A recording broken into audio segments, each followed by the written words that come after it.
Well, good morning, our little moogie foogies. So how are you all traversing the tundra right now? The ground is soft and squishy under your feet, and you can't seem to feel stable. It is the shifting ground that tells you that life is changing, that you are changing, and where you are going is not as steady as you were led to believe. Be good, be kind, do as others ask, and you will be safe.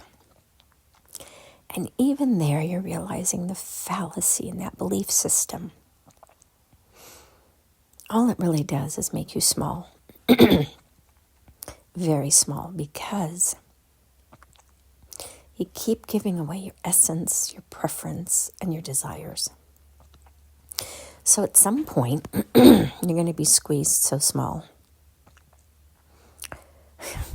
that you're just going to be forced to pop.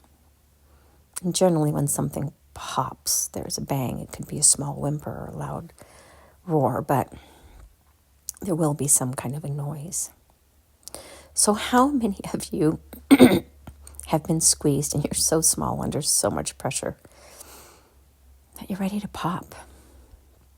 The frustration, the dislike, the distrust, the anger, the motivation, the minimalization of how bad it really is. When will you all finally say, I am in an abusive relationship with myself? I allow others to hurt me, to minimize me, to marginalize my worth, my value, my notoriety. And some of you are the abusers to others as well, because it makes you feel better when you exert control over somebody else, because it makes it feel like you have more control over the tundra. But for many of you, there will be earthquakes, earth chasms, the splitting at the seams, and you will begin a free fall.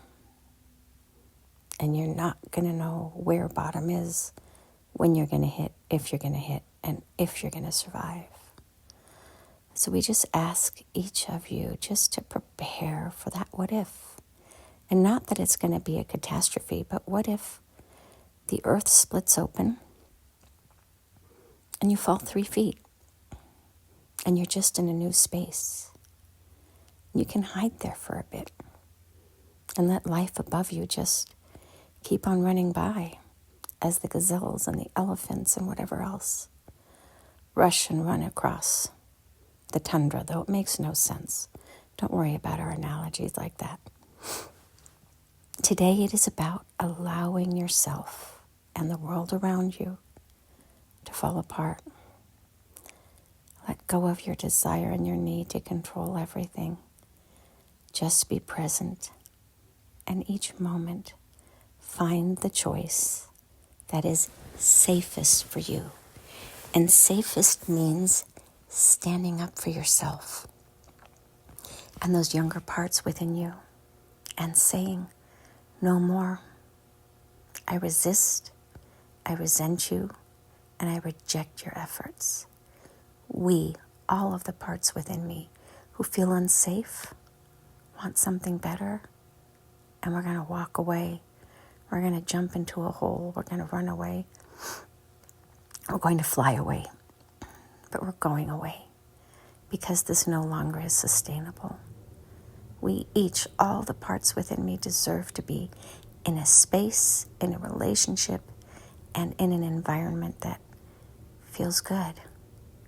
And when we get there, our soul, our essence, will begin to expand and relax and remember who we were before all of this unnecessary pressure came to destroy our soul and our belief and our sense of self. It all really matters. Finding you is much like finding Nemo.